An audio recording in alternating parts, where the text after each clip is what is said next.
Well, welcome back to the show. It is time for our former Razorback Roundtable. Travis, Austin, always great to see you guys. And of course, we are talking about Arkansas's win over Tennessee, a big time second half for the Razorbacks. And that's where I want to start with you guys. Talking about the resiliency. But let's start at halftime. From both of your perspectives as a player, when you head into halftime, it's 13-0 on the scoreboard. You've been shut out for the first time all season. Take me through maybe the conversations that are happening in that locker room, what the vibe is maybe like in that locker room. Austin, we'll start with you.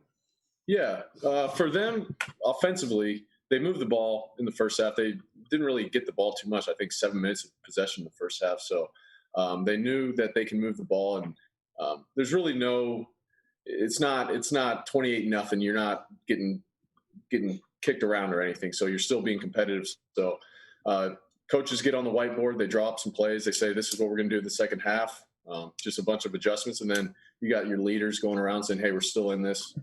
It's only 13-0. I mean, 2-score game. So I'm sure Felipe got around his linemen, talked about how they're doing, got around his wide receivers, what works, what do you like to see, what do you want to run? So it's just a bunch of in-game adjustments. Mm-hmm. Yeah, my initial thought was, if you're asking me how those go, depends on which regime you're talking about that I was with. Maybe that's some of them. I won't be able to say exactly how they go, but no. In all seriousness, I think when you get in that kind of scenario, I think for them to finally have that adversity at this point of the season helps out so much because it had success earlier in the season. So they have that confidence of knowing, like, well, hey, we know that we're a good team and we know that we can pull ourselves out of it. I don't necessarily know if that's the case if this happens at the beginning of the year, once you snowball kind of how the last few years have been. So I think that was definitely a positive for them just to have that happen when it did.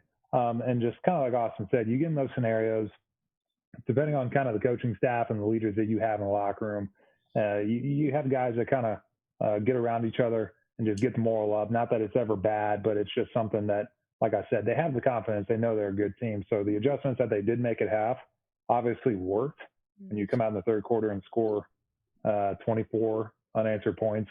So that was really, really good for them to see. And I know I've said it before, but it's the teams that if they start slow, if they can show you that they can get it going, that's when you know that you have a dangerous team. Yeah, that's what I wanted to ask about next, just the resiliency of this team. They didn't hang their head and kind of give up at halftime, came out and had a very impressive third quarter. Not only did the offense put up 24 points, but the defense only held Tennessee to 16 yards, Austin. So they came out, made those adjustments, and flew. Yep, and I think that's a credit to the coaching staff, where the players have full buy-in. So anything they say, they're going to go out and play hard for them, and just the execution and adjustments they made, especially defensively, where they controlled the line of scrimmage in the second half. Got off the field on third downs, where especially last week, that was our killer. And in the first half, they were able to stay on the field in those third down situations. And then second half, I thought defensively, we just controlled the line of scrimmage, couldn't do anything through the air. And then offensively, to have a 17-play drive to come out and get that momentum and then hold them to 3 and out and then go back down and score and then keep that momentum throughout the game. That's credit to the coaching staff and credit to the players for buying in and playing hard. Not getting on each other, saying, what are we doing? They had, like Travis was saying, complete confidence in what they're doing and how in the game plan that the coaches put forward. Mm-hmm.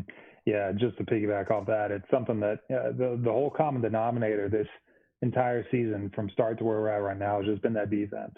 And for them to just continue to improve week in and week out, regardless of what the circumstances are, has been unbelievable to see, given, like I said before, just kind of how the last few years have gone. And then you mix in the fact of Felipe getting more confidence and getting in a rhythm as time goes on, showing his deep ball ability that he has when he obviously gave that one to Traylon Burks. And then you have a guy, the running game, I think, it's showing a lot of really good spurts. Obviously, I think they went for just a shade under 200 yards this game. So it's coming along. It's really, really coming along, which is exciting to see. And then it's just from my point of view now, kind of being on the outside, sitting here watching TV copies, just to see fans that are at the games actually excited is just it's so good to see, because I remember, I mean, that's what Arkansas football is supposed to be. That's how it's supposed to be. So it's really good to see that starting to get back to that level of play. Yeah, again, I want to build off of that and ask both of you guys. We're 3-3. Arkansas is right now on the season. Could be 4-2, and we can have that. There you go. We could be 4-2. But just like you said, Travis, the excitement, the attention, the love of football. Again, not to say fans fell out of love with football, but it had been pretty hard the past couple of years to see this team be talked about again right now in the way that they're playing. From a former Razorback perspective, what is that like? It's awesome. It's something, like I said, my early years here at the university when I was playing, we had some really, really good runs, and everyone knows that. So for me, when I came in, like, this is just what I knew. Mm-hmm. And especially coming from Houston, I didn't really know a whole lot about Arkansas before I got here. So when I got here, I'm just like, well, this is just how things are. They go great. You have good teams and stuff. And then so, for me and how I viewed the university and the program, I was like, when it hit kind of that rough spot, I'm like, I'm not used to this. Like, this is not, I don't know this. How do you handle this?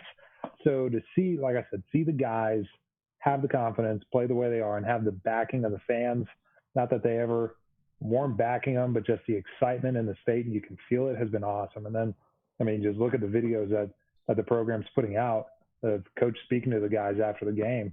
Look at all those guys jumping around, turning the jukebox on and all that. It's awesome to see.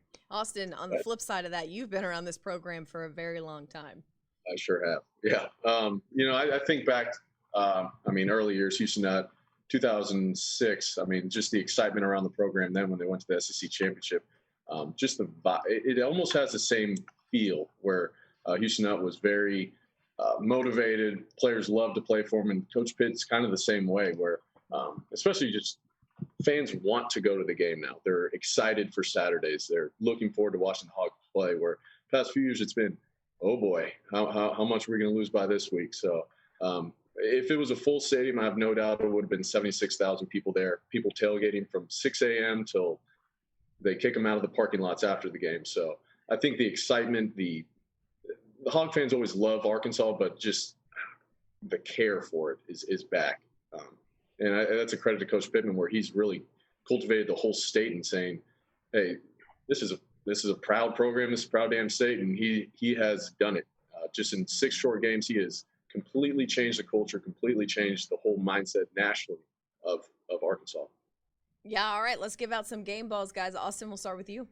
Yeah, I'm going to give mine to Felipe Franks. I don't think I've given him one this year.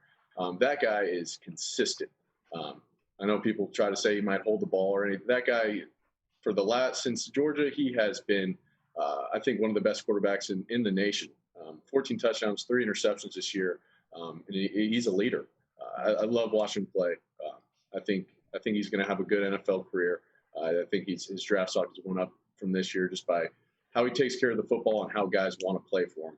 Whether it's running or passing, I have a lot of respect for him and how he plays the game. Mm-hmm. Yeah, same here. You got to give it to Felipe, especially after this game. And I think a lot of that goes back to the halftime adjustments that the team made. And, regardless if what kind of leader a person is, if you're the quarterback, you're the face of the program. It doesn't matter if you're a rah-rah guy. It doesn't matter if you're to yourself. Everyone's going to look at you.